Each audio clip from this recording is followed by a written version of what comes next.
coming back live again from the garage, as you can see. Part 2, what to expect when you go on your first military deployment.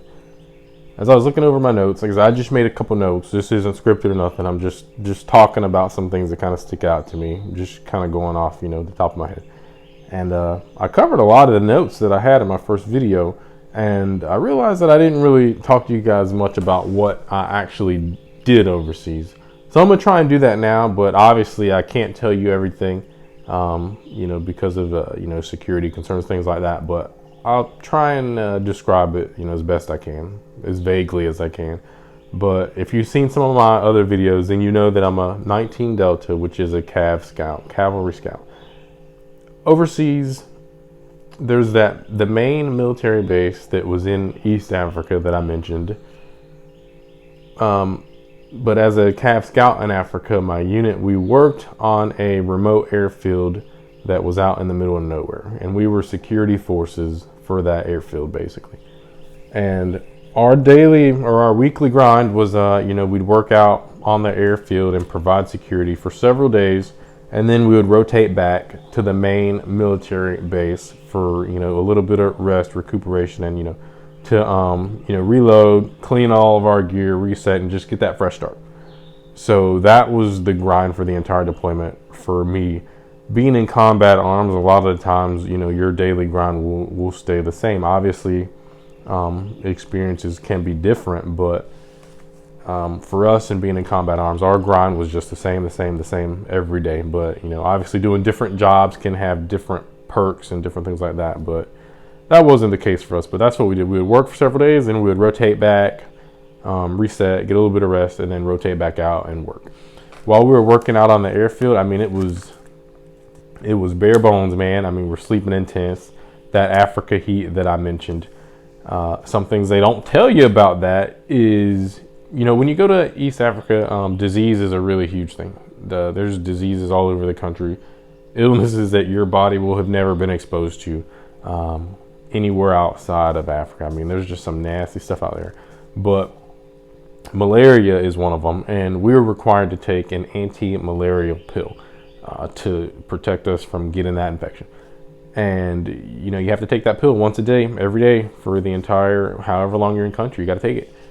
And the pill, everyone's different, but for me, it had negative effects. So that was one thing that they don't tell you. But we had to take that pill. I didn't like it. It didn't really react with my body well, but you have to take it the whole time to prevent, catching malaria. So that's one thing they don't tell you. Another thing they don't tell you is that heat that I mentioned. The heat is just insane. It's even worse in the daytime. The sun is literally right above your head, and it feels like you're being cooked alive. Everything's hot. What also, another thing they don't tell you is the bugs. You got to remember you're in Africa, and every nasty, creepy, crawly, nasty insect species that you can think of live somewhere in Africa. And I remember some nights we'd be working, and we would have these big floodlights that would be set up in certain places, obviously. And some nights when it got real freaking bad, you would have thousands of bugs come and swarm the actual light poles. They would swarm the lights, and it would literally basically dim the lighting from these massive floodlights. You literally had that many bugs swarming around them. And that was just terrible. And like I said, those are just the ones that were swarming the lights. There's bugs everywhere. There's always some type of mosquito that's biting you, some type of beetle that's on you. They would bring us, while we were out working, you would have other soldiers that would bring you food. And I remember, it would come in like a little to-go box a lot of the time. The second you opened it up, bugs would just swarm your food. And this is a daily thing. And there's no, you're outside, you're working, there's nothing you can do about it. Just bugs immediately swarm your food. You kind of have to swat them off, and you're flicking flies, out of your rice or whatever they bring you. And, that's just part of life out there, getting bit by bugs and seeing bugs. Another huge thing is rats. Nobody will ever tell you this, but the rats were you would see rats that were the size of like house cats, just these massive rats that had been eating, food left from, whatever soldiers that had been there before, and they've just been eating all this food for years, and you got like these mutant rats out there. And if it was dark enough, I mean, a rat would, if you're sitting down, a lot of times it's dark enough, rat would run across your foot, run across your pants. I mean, it's terrifying. Just I don't deal with rats at all, man. But yeah, that's just gross. Your food, if you sat down your to-go box and it was dark enough, a rat will literally snatch your entire to-go box off of its table and is gone. So that's something huge you had to deal with. Another thing, a lot of, and this is, every, in the Middle East as well, but you have a lot of bases that will be built with what's called Hesco Barriers. And if you want to learn more about those, go quick Google it or whatever. But a Hesco Barrier is basically a big square, and it's got, like this wire mesh around it like a fence, and then it's got a little bit of paper around the fence too. And what they do is fill them up with dirt, and then they stack them like Lego blocks, and they build bases or whatever out of them. A great idea on the surface, but when they've been there for so long, I mean, you got to remember, Africa has, every type of just nasty insect you can think of, every type of, venomous snakes everywhere, just centipedes. I saw, just freakish centipede there everywhere. Just nasty critters, man. And what they all do is make these Hesco barriers their home. So as you're working, I mean, you can see like tunnels through the barriers where rats are in there living, centipedes, I mean, vipers, just poisonous snakes and everything. So you're working within this structure that's inhabited by all these nasty animals that want to freaking eat you. All these nasty little reptiles that just want to bite you. So that's another thing to consider. It's Africa. I mean, it's just how you think it is. You will not go a day in Africa without getting bit by a bug. Another thing they don't tell you is the more common illnesses that you get. When I was there, I was really healthy. Like I said, I was working out literally every day. My hygiene, you have to have really good hygiene to survive over there at all. So I was working out, showering, my hygiene was good. I was in really good health, really good shape, but I was still sick like every other week in Africa. And that was just because, I mean, the bugs, I mean, I just cannot describe to you how many bugs there are in Africa. And I was sick every other week with whether it was, like cold and flu type symptoms, or just this nasty stomach virus / diarrhea bug. And that was like every other week. It was just an alternate between the two. You get bit by some type of nasty critter working out there in just like the worst elements you can think of, just extreme heat. And then, I either got this cold or just this nasty stomach virus, and that was it. And, they're not going to give you anything to treat that stuff, because, it's common. If you're living in Africa, in East Africa, and, eating the food that they're preparing for you and being out in these elements, you're going to have these nasty bugs and these nasty viruses. That's just a part of living over there, and that's something that they don't tell you at all. So, if you're going to that region, just be prepared for that. There's nothing you can do to avoid it. It's just a part of what it is. Let's see, what else can we talk about? So with that extreme heat, a lot of the places you will go over there, at least on, where we were on the main base where we were, had, you were able to get into somewhere that was air conditioned for the most part. But one of the absolute things that could happen over there is when, these are machines. Everybody's running the ACs on full blast, because, I cannot stress enough how hot it is over there. The ACs break on a daily basis, literally on a daily basis. Once your AC goes out in a tent that you're in, the temperature is going to go from, it was already hot in there anyways. It was already, 70, 80 degrees in there anyways. once that AC goes out, man, it's gonna easily be 120 plus inside that tent. And that seemed to happen to us a lot of the time on, days where we were working, or nights where, where we were working, and you get off work, you come back, you got to get that sleep in before you can go back to work. You can't work without that sleep. And then AC goes out, 120 degrees in there. Now you're awake. You got to wait. It's impossible to sleep in that. It's like sleeping in a sauna. You can't do it. So now you have to get up out of the tent, come out. You have to wait for somebody to come fix it. Don't know how long that's going to take. If you don't know how long that's going to take, if at all. So that's another thing they don't tell you. Once the ACs go out, man, you're going to have a bad time. And I mean, it is what it is, right?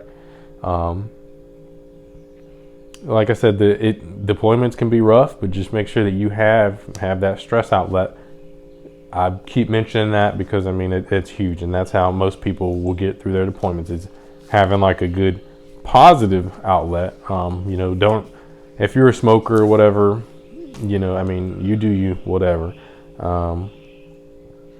But, I would recommend don't use drugs as a crutch to get through that, because in a lot of situations, it can make it worse.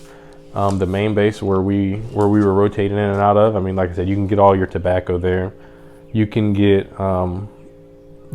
alcohol there, but it's something that's heavily regulated, obviously. So it's in moderation, but you can get that there. But like I said, don't rely on those things to be your outlet. I mean, I got, your social drinker or whatever, that's fine. Just don't let it get out of control, because that is a recipe for having a bad time on deployment. All right. My recommendation would be to try to get away from the alcohol and the tobacco, just, completely, if possible, but, I mean, it is what it is. Like I mentioned, you're going to be with the same amount of people for a long time. So it's positive in the sense that, you're going to know the group of guys that you're with. You're going to be able to trust them and just, build that good working relationship with them. But the other end of that is, and, we've all been to basic training and we know how it goes down in there. Just take that, multiply it by freaking 100. You got your deployment, because whole deployment is, I mean, fights. Fights are going to happen, period. There's just, like I said, when you're working for people this long, and, people just certain things start to annoy you about certain people, and then these things, you're in this daily routine, so it just keeps happening and happening until that bomb goes off, and it is what it is. So fights are going to happen. That's just part of being in the military. It is what it is, man.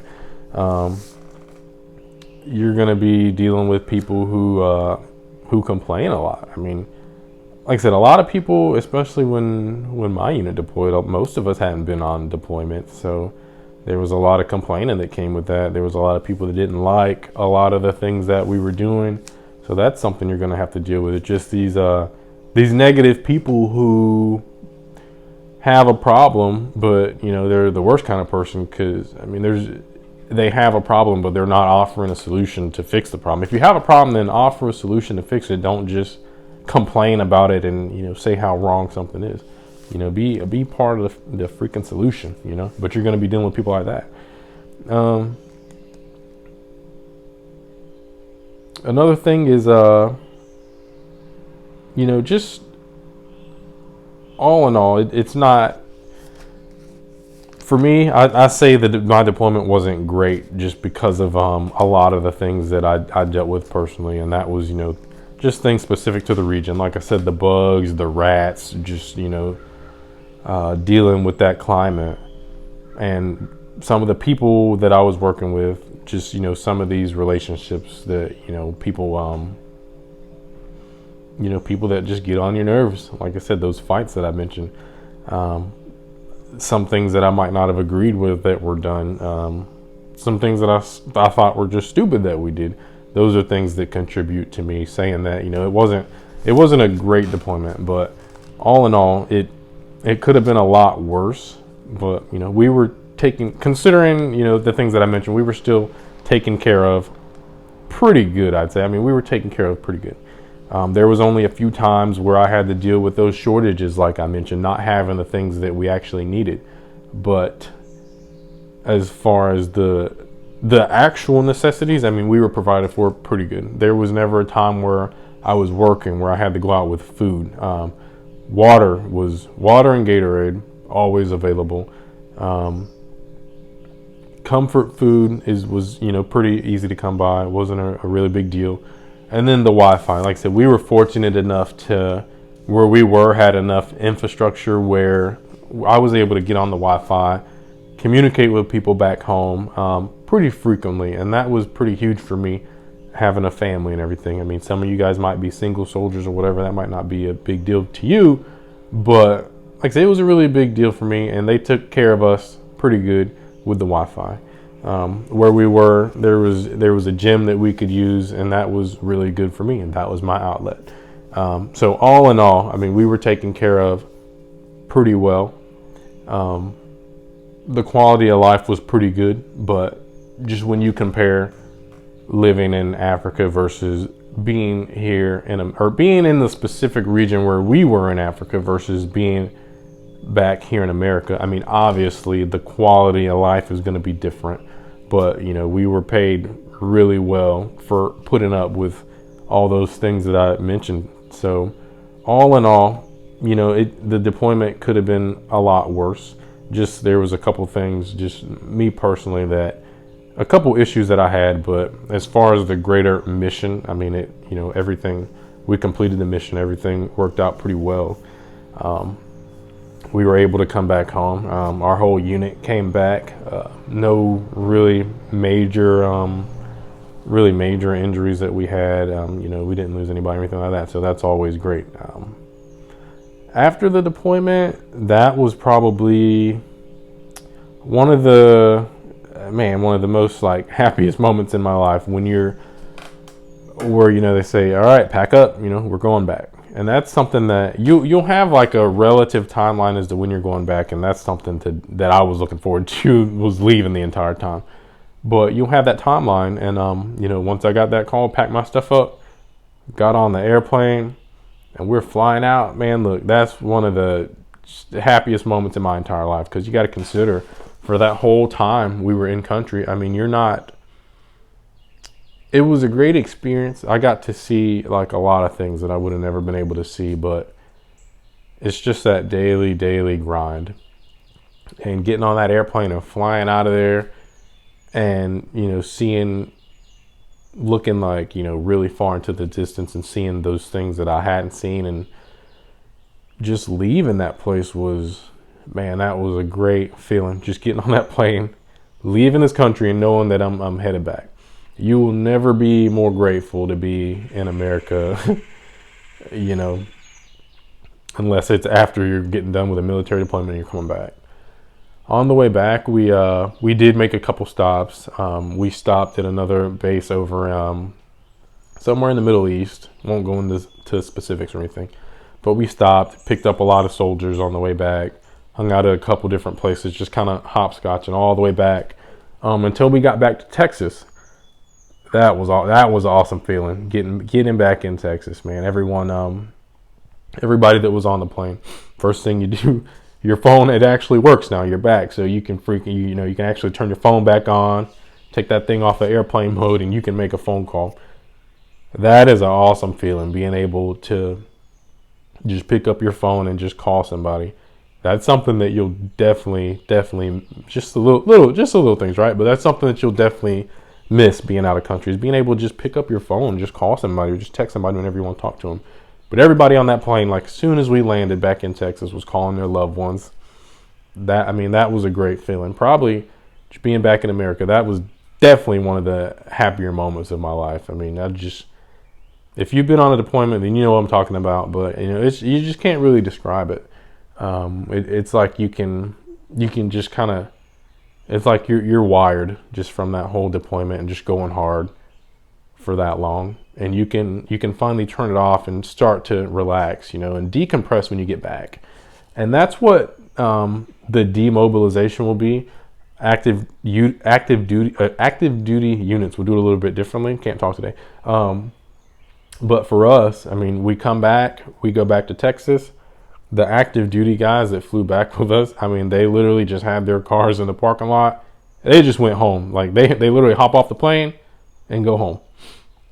For us, we stayed in Texas for like another 2 months doing the demobilization stuff, just more paperwork. You're doing all your medical stuff now, getting cleared, making sure you're, you don't have any major injuries or anything that the military needs to take care of. You're going to be taking a lot more classes, and just you're back into that, that stateside, that Army hurry up and wait classes kind of routine. But after that, after all that was done, I mean, it's literally just, for us anyways, it was just, there'd be a couple things, we'd have a couple meetings and stuff in the mornings, but after that, it was just free time. We obviously couldn't leave the military base at all, which was, I mean, that sucked, because I mean, after you've been confined for so long, I mean, you're done with military bases at that point. I mean, you just want to go home, man. You want to go do something that doesn't have to do with the Army. But we had to stay on the base. Fortunately for us, I mean, it was a pretty big base in Texas, so they had like, we could actually go to a restaurant and get some good food. There were, a couple places to go, and department stores and stuff like that, where you can go and buy some of the stuff that you need or that you want that you couldn't get while you were overseas. So that was all, pretty good. Just being able to go sit down in a restaurant and just, enjoy some food. That was awesome for me. And that's basically what you'll do once you finish all everything that's required of you during the demobilization stuff. You'll just it's just basically built-in time for you to decompress. After that, you hop on another plane and you go home. I mean, we had people flying all over the place. The closest I could get to my house was, I landed about an hour and a half away from home, got off at the airport. They had this big ceremony. There was a lot of people out there with flags and stuff. That was pretty cool. None of us was really concerned with any of that. Everybody wanted to go home. So at that point, like I said, I had been saving crap ton of money. All my stuff is in storage. So look, I'm done. I'm not talking to anybody at that point. I hop off the plane, I get my stuff, I go straight over to the rental car, man. Like I'm out. So I hop in the rental car, I drive straight to my house. I didn't go to my house, but I go straight to my family's house. And that's it. I mean, you don't truly turn it off until you get home. And getting it home was just awesome. But like I said, I got home, I flipped that switch, and I was done. And basically from that point on, I mean, I got crap ton of money in the bank account. Don't have any really major bills that I need to worry about. And I just have that freedom now to just kind of go in whichever direction that I want. And hopefully you follow that little bit of information too, because like I said, money's going to be one of the biggest things. Just make sure you're saving money so that you can come back, just like I didn't have that peace of mind is going to be huge. You don't want to coming back home to a stressful situation is just, man, that's not something that you want to deal with at all after being on deployment. So just save that money. It's just one less thing you have to worry about. When you come back, you can decide, what direction you want to go.